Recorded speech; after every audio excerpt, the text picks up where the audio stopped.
In the six, cooking with the Rick.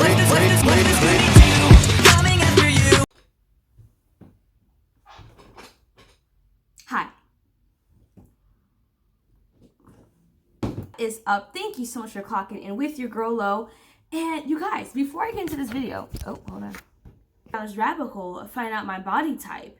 And I believe that I'm a gammy body type. And this is the kind of style that I always wanted to be like a part of. And I feel complete in this outfit. So yeah, it's very I have sweats on and this it's not matching, but I do like the top. So anyway, let's get into the video today. Thank you so much for clocking in with your girl Lo. Welcome back to my channel. If you do enjoy the video today, please subscribe, like, comment, and share. And if you want to keep updated with the updates and uploads on this channel, please hit the bell below. Thank you so much in advance. And today I'm gonna really want to talk about something more serious that I think needs to be put forth on my channel. So today I like to talk about protecting children, and specifically protecting Black children. Now, of course, I have nothing against children of different shades of skin color, ethnicity, nationality, background, not at all. But with that being said, there's some things I came across this week, the past few days, that I think I need to talk about specifically with Black children that I found not okay. And I was once a Black child, and even though I'm with someone who's not my race, I will have children who are half Black, and I need to make, it's in my heart. I have siblings, so we're just going to talk about it. So if many of you are not aware, the YouTuber who was very controversial, very fast and attracting in attention, his name was Kevin Samuels. He was an older gentleman, well, not too old, but he passed away, unfortunately, depending on how you look at it. I'm going to get into that in a minute.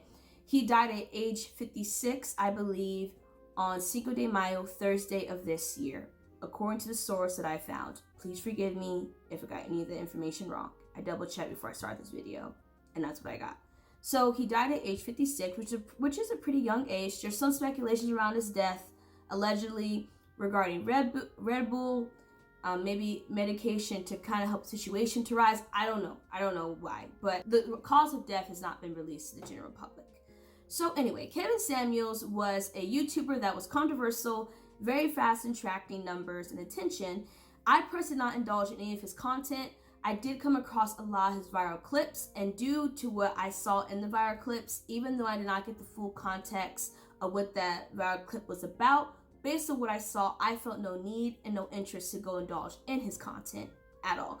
But Kevin Samuels was known for very touchy, very honest, very brutal content. And he held a lot of men, but mostly women, accountable, explaining to women, if your waist is not this thin and your butt's not that big, if you're not keeping up with yourself to a certain degree, you are disposable, undesirable to men, because men have options. And if you are not keeping up to par with the type of man that you are desiring, what are you doing? This is a waste of time, pretty much. And based on a lot of the viral moments that I saw, specifically, there was a video that I came across, a clip of one, where he was discussing the symmetrical and beauty standards. And according to him, Black women can never obtain and can never reach the symmetrical standards. So according to that logic, that theory of beauty, women aren't beautiful. Black women aren't beautiful and never can obtain truly being beautiful by the world society standards. I fully disagree with that. Now I'm going to rabbit hole with that, but yes, that was the type of stuff that was on his YouTube channel. He was very particular about men making sure they could perform in bed and their sexual organ size, and that's going to be a big priority with men, and not being bums. And women were very critique over their body, their weight, the pedigree, the education, the literate, pretty much their mentality and what it meant to be a woman. And he had a lot of opinions on that. Now, mind you, many of the women that called into his show, there was one specific viral moment where he called a woman, I believe 4 at best. Mind you, these women that show up on his YouTube channel did call according to free will. There was no gun held to the head to call him. And many of his following on Instagram and YouTube, where he made a lot of his money and marginalized off Majority of his followers and his viewers were women. Either they're there to encourage him, agree with him, or if they hate him and watch, it was women. So we have to hold both sides accountable, because if I'm a high value woman, what I mean by that, if I'm a woman who cares about myself and I'm not seeking validation from anyone, just to be honest, I would probably stay away from that type of content. And the men that encourage his type of content, I would also stay away from. But moving on, the reason why I want to discuss protecting children, Black children specifically. Now, when I discussed that, depending on how you look at Kevin Samuels' death, many men were crying and many women on social media were rejoicing. Personally, for me, I'm never going to rejoice anyone's death. And I didn't know enough about Kevin Samuels to have an opinion really, but I have eyes, and the engagement and the comments that I was seeing really regarding his death shocked me. So I was watching Lovely T. She is an amazing YouTuber. Love this woman. And she had a whole video dedicated to this subject about Kevin Samuels' death. And one of the things that really stuck out to that she was discussing was that there is a huge wave of Black women on YouTube that I came across that pretty much want nothing to do with Black men, have nothing to do with the Black race, and actually encourage for Black women who are carrying Black sons to end the pregnancy early, if you know what I'm trying to say. Go into a clinic and end the pregnancy. And my comment to that is that what we're really doing now? Really? And I'm not going to get into women's choice and all that and all the politics to that. Are we really telling women to end their pregnancies based on the gender of a child and the fact that the child will be a Black son? That's disgusting. That's disgusting. And I don't care if you are in an interracial relationship, if you just completely disgrace your whole race, you think Black men are nothing, you're gonna have your opinion. But really, is that how sick we have gotten, to completely completely end the Black race, just get rid of Black sons? Are we that unwilling to forgive and to have honest conversation within our Black community that's going to actually bring healing, and to let things go and to get therapy and just to kind of fix what's going on up there? Because that's just not okay. Like, there's something wrong for you to say, oh, just kill a child, get rid of them. That makes no sense. That is disgusting. And I remember coming across a YouTuber who didn't directly say that, but she had an undertone like that. And I remember thinking, why am I watching this? Is this what this woman's doing? And there was comments below saying, yeah, get rid of, and regarding Kevin Samuels' death, yeah, get rid of them Black babies. Yeah, this is exactly why we need to do this. We need to stop Black men who eventually will get like this. Like, that is gross. Gross. Disgusting. And then Black men saying, oh, well, yeah, Black B, I'm gonna find you and I'm gonna send harm your way. And Lovely T was talking about this, and I went upon myself, probably not the best idea, but I went upon my own research to see what people were saying about this. And yes, there was comments like that, threatening to murder Black women, to rape Black women, to kill them. What is wrong with us? Not all of us, but really, it's like the very few that are just so out of the realm of morals think that's okay. That's disgusting. And if you stand for getting rid of Black boys, you're gross. I have no respect for you. There is nothing in this world will make me reason with that. Makes no sense. Are we that hateful towards our own race? That's a problem. Protect Black boys. Protect them. Protect Black girls. I don't understand this it's just division. It's just division. And that women should leave their opportunities open. I believe that. I think you should. I'm not saying that's so much as settling. Like, if you want Black love, go out there and get Black love. I grew up seeing my grandparents have amazing Black love. So I grew with a great example of it. And I love it. Even though I'm in a rich relationship, when I see people who have Black love, I love it. I love watching shows and movies that show healthy Black love relationships. Beautiful. And if you want that for you, go out there and get it. And if you want to expand beyond your race for whatever reasons you might have, as long as they're like morally just reasons, then I'm totally go do it. I think it's awesome. But with that being said, I have seen a lot of Black women who have YouTube channels who are specifically for interracial relationships, belittling Black men as if they're nothing, they're not worth your time, they're not even worth desiring over. Don't even think about that. Don't even put that on your radar. And I'm young. I'm 25. And I know girls who are younger than me that are feeding into that. And then they're getting hateful towards their own race of men. And that's not cool. That's just not okay. And the reason, and I know many people thinking, oh, no, like those young girls are going to have their own decisions, young boys are going to have their own choice. Everything that I'm saying is not going to really affect them. You shouldn't even be this young watching this page. Okay, come on, really? We all know how the internet's exposed to every age now. The internet does not discriminate against anyone. So that's a wasteful point to make. And also too, let me break down from my perspective, reality, and show you actually how these things do affect the younger Black population. Because Lovely T made a really good point. She was explaining how Black adults who are pushing this out there to hate your own race, think Black men are nothing, don't ever desire Black women, they're ugly, they're not attractive, they're just a worth of time, all they're full of is drama, Black men have no value. When you're constantly just pouring that out, the youth is taking it in, and it's causing division.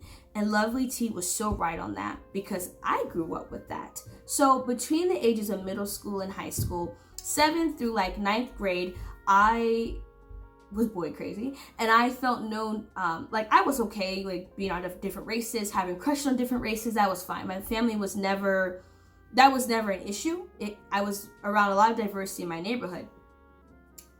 But my natural flow of things was just to be with someone Black, and it was never an issue. And I had a few Black boyfriends that were great to me. Never had an issue. It was not until mid through 9th grade when things began to change. And this is when Facebook came around, and they're beginning to have compare shots, and they would take pictures of girls at school, and they would have like a verse in between it, and it was either for fights, but sometimes it was for beauty standards.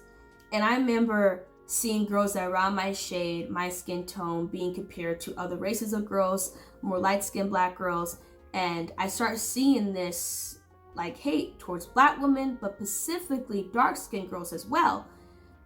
And it was off because it shifted. Like before the half point through 9th grade, I never dealt with that. It was really never a concern. I never really got comments about my skin tone or being told like, hey, I don't really want to date Black girls anymore. It wasn't like predominant. And then it began to get really like all over. So I remember specifically one Black boyfriend I had, great relationship, all was good. Then all of a sudden he was like, I just kind of want to start like expanding my horizons. I think first he asked, because I had braids in my hair. First he asked if my hair was real, and I was like, well, no, like it's synthetic. Like, of course, but like it's just to protect my hair while I'm in swimming classes. And then he was like, oh, okay, cool. And then the next question was like, oh, like what does your skin tone look like in the summer? And I was like, well, obviously I get darker. Like, what kind of question is this? And I remember he made a comment of, oh, well, I don't really know of how I feel about you meeting my mom, because my mom, I don't know, my mom would really like your skin tone, and like me being okay, like me being with a Black girl. And this guy was like, he was darker than me, which was fine, but I was like, what do you mean she would be cool with you having a Black girlfriend? And we broke up, okay? But then I start to see like friends also encourage this behavior. Like, yeah, I'm not gonna get with no Black chick. Black girls are a hot mess. They're too ghetto. They're too loud. It just like, it start like really starting. And this was also too in a lot of Black comedy sitcoms. Were starting to like really preach that. And they were like, it was starting to hold true. And I remember getting real hateful all of a sudden. And because I was hurt, I started lashing out on Black boys. Not even knowing what I was even saying, but making comments about their skin tone. Or I can never get with a Black boy. When I know I want to date a Black guy, but do what was being said to me, I got hurt and I lashed out. So then I began to like have an undesire to date black boys. So I started dating Mexicans, and then I started interested in Asian guys and then white guys. And like black boys just stopped being an option for me. I literally forced them to stop being an option, which was not okay.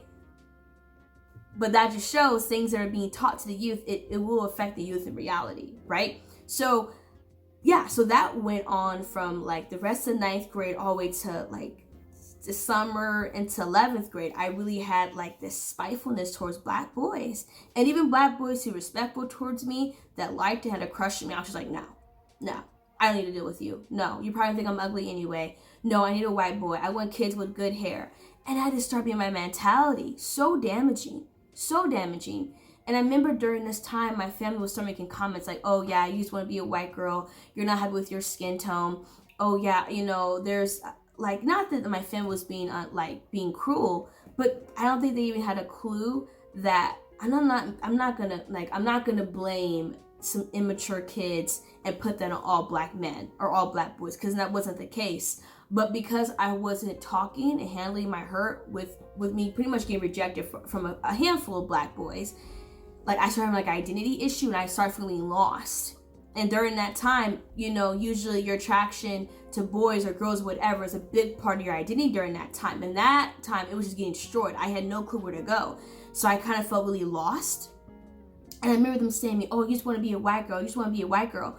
But I was really struggling with like the security of being a young black girl. And am I beautiful? Am I desirable enough? Why am I feeling like this spite against my own race with things that happened 2 years ago while I was in ninth grade? Like, why is this stuff still sticking with me? And I try to adapt to white ways, and then I had like straight hair all the time for weave, and I wanted to make my skin lighter. I started putting foundation on that was lighter because I just wanted to like, well, if black boys don't find me desirable, maybe I can become more white so white boys can find me more desirable, or I can be more desirable to black boys if down the line I find a way to forgive them.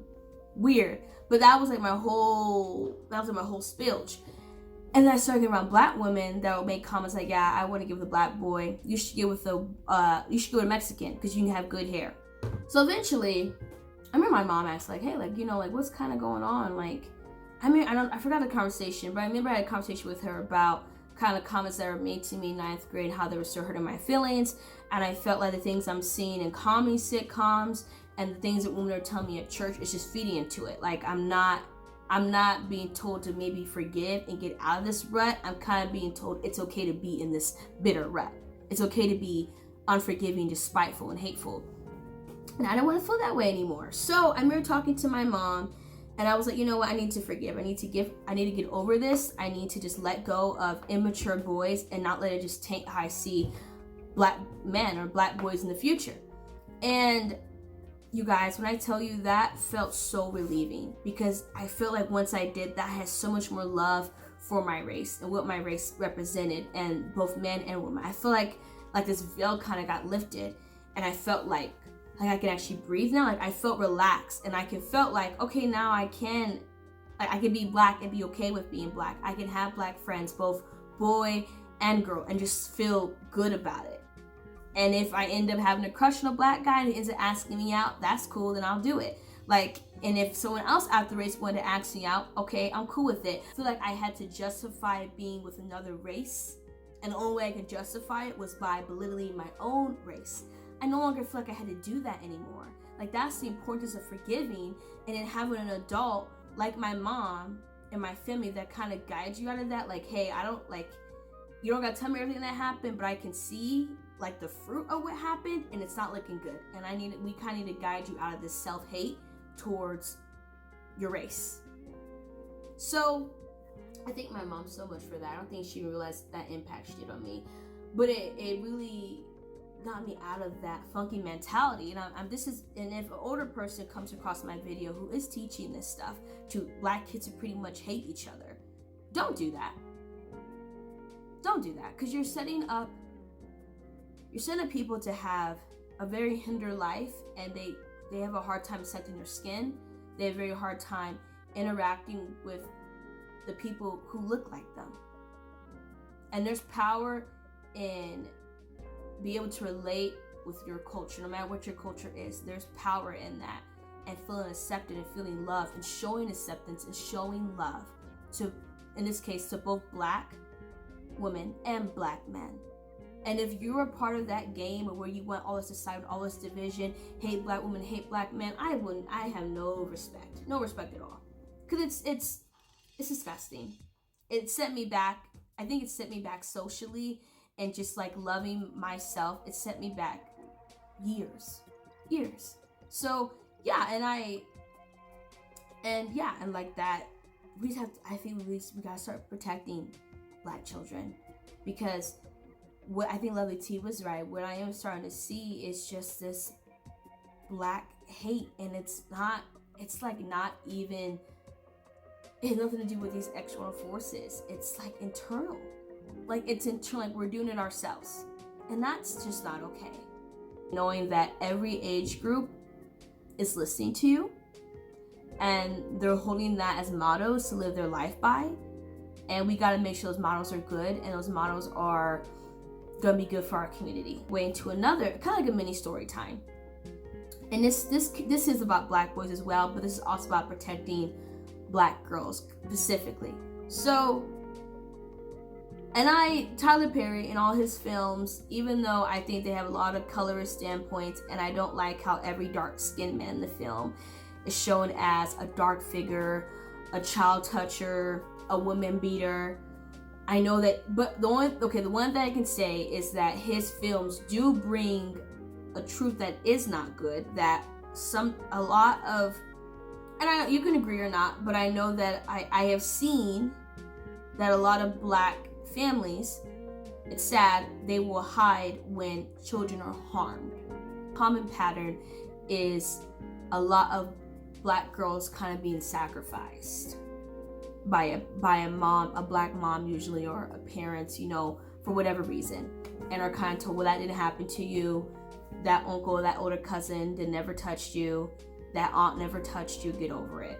And sometimes I have noticed, I'm going to keep it honest, that Black churches will, no background check needed, whatever, they will bring in a lot of these men, usually, not saying men are the only ones that do these things to children, but bring them into the church to serve, brother, come on in, come on, get sanctified.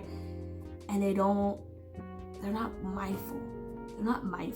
So the reason why I say this, little story time. So I grew up mainly in the church, and I remember, I was kind of around like high school, and I think I was maybe only 15, so still pretty young.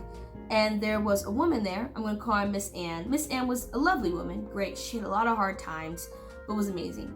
She had an older son named Tommy. Tommy was maybe maybe early 30s, maybe like mid-early 30s. And it was eventually, church gossip, gossip in church. But anyway, it was known that Tommy did something. Tommy was on the SO list. If you know what I mean, what that word means, okay? And Tommy did something to someone. I don't know if Tommy got jail time for this. I don't know what happened. But Tommy did get snatched, and for something. And Tommy's mother, Miss Ann, came to the pastor, was like, Pastor, like my son's on the straight and narrow now. He could really just use some people to be around, some good men in his life. Can he serve in the church? The pastor was like, oh yeah, for sure. I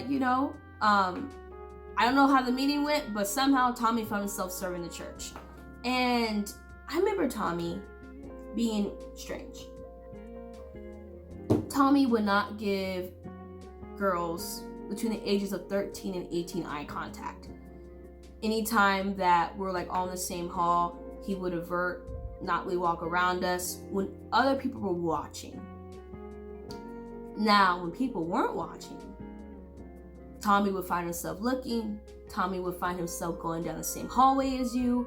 And I remember one specific time. I remember I was heading to the bathroom, and Tommy was leaving the bathroom, and you had to kind of go down the same hall to get to the bath. Like, the bath is right next to each other. And I remember I knew what Tommy was about. I remember the moment I noticed we were crossing past. I remember walking really fast, trying to avert eye contact. I remember getting this long, eerie stare from him. And I thought that we were alone, I thought no one was watching us. I used the restroom, washed my hands. All of a sudden, Miss Ann comes in the bathroom. And I says, oh, honey, like, how's your day going? Oh, I'm fine, Miss Ann. I'm fine. How are you doing today? Good, honey. Now, darling, how is Tommy treating you? Are you guys okay? Like, is everything going all right? And I was like, yeah, everything's going fine. It is going fine. But she always felt this need that anytime she saw her son Tommy and a girl of a certain age, she always felt this need to check on you right after you dealt with him. Even if he didn't talk to you, she always felt this need. And she always felt this need to like protect. Like, yeah, Tommy's doing great. Yeah, Tommy's doing this for the church. Tommy's doing this for the church. When everyone was aware of how Tommy was acting with girls in the church. And she never fully trusted, like if she was in the same room with Tommy, she never trusted Tommy to be left alone. Like if we were all socializing, hanging out, like she was always had to escort him out of the church. Like she could never be like, okay, Tommy, yeah, go free. I'll check on you a little bit. It's like she always had to like smother him. And the church knew. Everyone knew why. Everyone knew why. And I don't know if Tommy did things with children in that church. I'm not going to accuse him because I don't know. But it was sad to see almost like a lot of people like making excuses. Well, that's just Tommy. He's okay, darling. He doesn't touch you. It's fine. I remember being told that, like, just don't worry about it. And that's very sacrificial to me. Because our children need to be comfortable. They need to be. And that, I just don't agree how that was handled. Now looking back, I just don't agree. And I feel like that was one of the reasons why we left that church. Because I remember my family, once my whole family kind of got a loop of what was going on, my family snatched. I was escorted to the bathroom, escorted to choir practice, escorted to my car. Me and my sister highly watched, or my mom did not leave our sites. My granddad was a part of the parking lot duty. Very, very protective. My grandma did not play. Was very aware. Anytime Miss Ann tried to come talk to me, my younger sister, my grandma was always by our side. And I kind of remember that being like one of the main reasons why we had let that church go. And Tommy was still there. Tommy was still there, and Miss Ann was still overprotecting. If you know what I mean, you know what I mean. Just like this, like, oh, it's fine, it's fine, it's fine, it's fine. Like, yeah. So anyway, you guys, I don't want to get too much in a long rant. I wonder your guys' kind of thoughts on this. Have you guys had any type of experiences in the church that made you uncomfortable, that you feel maybe some of the policies, convictions had to be put in place better to protect children? I would love to hear you guys' stories if you feel comfortable sharing with that. And also, too, what are you guys' thoughts on Kevin Samuel's death? The men that praised him, the men that thought he was a waste of time, the women that rejoiced in his death, the women that agree with his work. What are you kind of thinking regarding this whole division with black men and black women in the community? And why do you think it's happening? Where do you think it's stemming from? And just what do you think this next generation of black young adults is going to be like? Because I'm telling you guys right now, if you are my age and you're struggling with this, it's okay to find people of your same race to fall in love with. And I truly think it's okay as well to fall in people that aren't your race. But let's say you truly have a desire to be with someone black and you want black love, amazing. Please watch YouTubers that praise that type of relationship, that show non-toxic black relationships. Watch TV shows that actually have very loving black relationships. One I can think of is Insecure, right off the top of my head. Quirky, fun, relatable, but shows awesome black relationships that work. We cannot see the black community blow up in a very tragic way and then look shook when we turn around and we're the ones holding the match. So anyway, you guys, thank you so much for clocking in with your girl Lo. Thank you so much for taking the time to sit and indulge in this conversation with me. I love to hear your guys' comments, questions, and just good, respectful dialogue in the comments. Love you guys so much, and talk to you guys soon. Bye.